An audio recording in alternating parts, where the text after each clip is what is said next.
الحمد لله نحمده ونستعينه ونستغفره ونؤمن به ونتوكل عليه ونعوذ بالله من شرور انفسنا ومن سيئات اعمالنا من يهده الله فلا مضل له ومن يضلل فلا هادي له ونشهد ان لا اله الا الله وحده لا شريك له ونشهد ان سيدنا مولانا محمدا عبده ورسوله قال الله تبارك وتعالى في كلامه المجيد والفرقان الحميد انما يعمر مساجد الله من امن بالله واليوم الاخر واقام الصلاه واتى الزكاه ولم يخش الا الله فعسى اولئك ان يكونوا من المهتدين.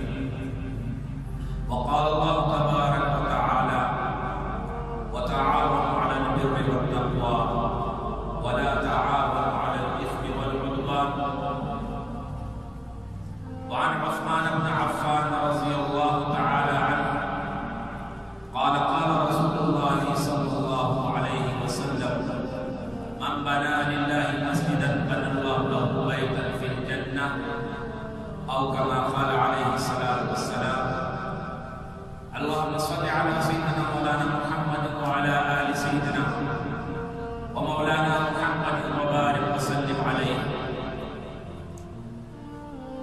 أيها المؤمنون، قد ذكر الله تعالى في القرآن الكريم إن أول بيت وضع للناس للذي بمكة مباركا وهدى للعالمين. قال علي رضي الله تعالى عنه في هذه الآية المراد أول بيت بيت الله عز الله شرفا وتعظيما. وأيها الإخوان الكرام، ذكر الله تعالى في القرآن الكريم مساجد مسجد الأقصى ومسجد الحرام. قال الله تعالى في التنزيل سبحان الذي أسرى بعبده ليلا من المسجد الحرام إلى المسجد الأقصى الذي باركنا حوله لنريه من آياتنا. وفي هذه الآية ذكر الله تعالى مسجدين، مسجد الأقصى الذي في الشام ومسجد الحرام الذي في الحرم وهو بيت الله الكريم. وذكر الله تعالى في القرآن الكريم لمسجد أسس على التقوى، لمسجد أسس على التقوى. ففي هذه الآية روي عن الصحابة الكرام رضي الله عنهم أجمعين المراد في هذه الآية مسجد النبوي ومسجد قباء. فأول مسجد في الإسلام الذي جعل النبي صلى الله عليه وسلم في المدينة المنورة هو مسجد قباء، ثم بنى مسجد النبوي الشريف زاده الله شرفا وتعظيما. فأيها الإخوة الكرام، للمساجد مكانة عظيمة عند الله وعند المسلمين، وهي تقترن بركن عظيم في الإسلام وهو الصلاة. فلا إسلام من غير صلاة، فلا إسلام من غير صلاة. وهناك فضل عظيم لبناء المساجد وتشييدها ورعايتها والحفاظ عليها. وهناك أيضا أهمية للمسجد في حياتنا تتعدى شعيرة الصلاة التي نعرفها ونلتزم بها في حياتنا.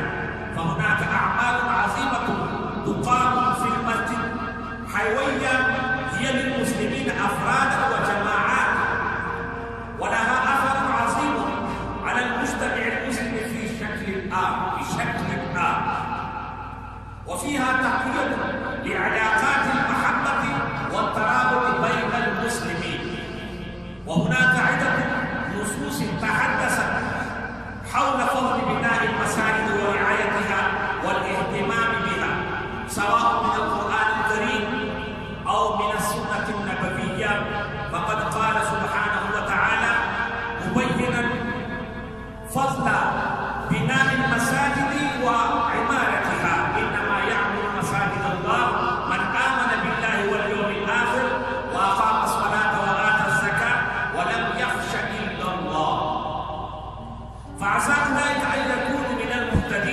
فالآية صريحة في جعل بناء المساجد وعماراتها من علامة الإيمان بالله تعالى، وعمارة المساجد لا تقتصر على عمارة مادية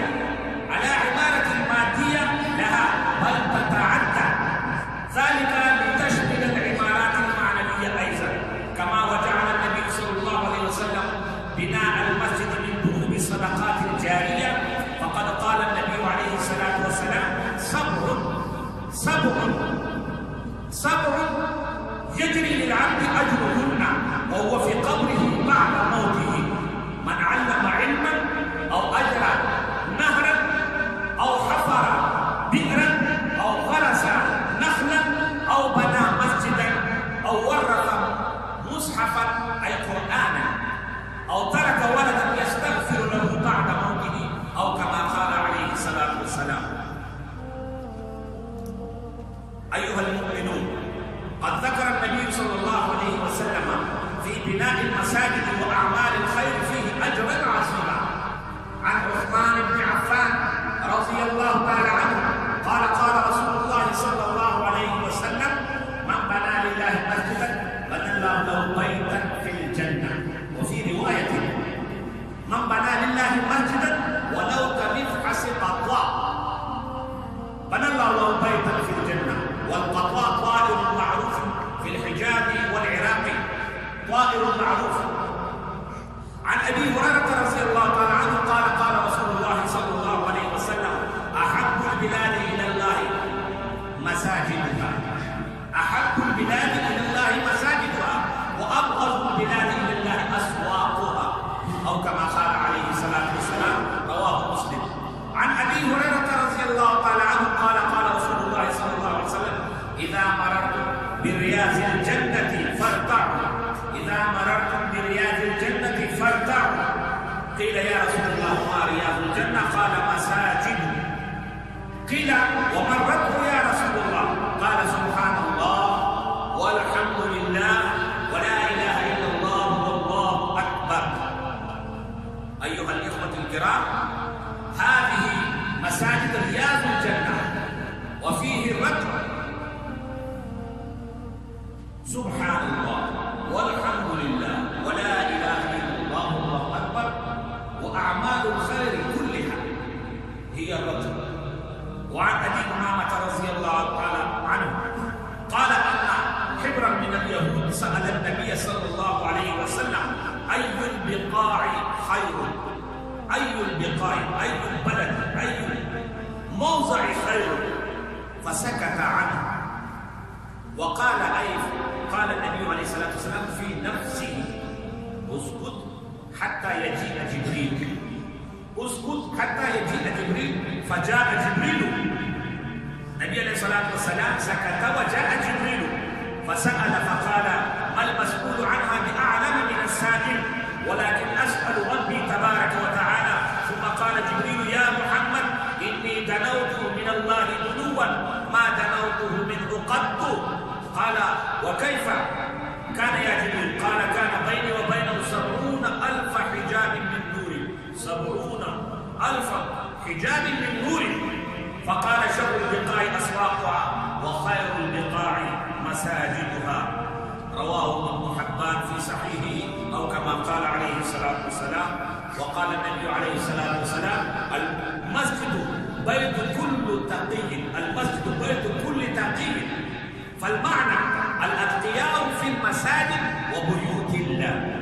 وفي الحديث القدسي قال الله تبارك وتعالى: جيراني هم عمار المساجد، جيراني هم عمار المساجد. فالحاصل من الآيات والروايات المساجد هم موضع لرضاء الله تعالى. أيها الإخوة، عن النبي صلى الله عليه وسلم: لم يشكر الناس من لم يشكر الله، لم يشكر الناس من لم يشكر الله. وقال النبي عليه الصلاة والسلام: الدال على الخير كفاعله. وبناء المساجد من أفضل القربات، وبناء المساجد من أفضل القربات، فأقول هذا مسجد المسمى مسجد نور عبد الله.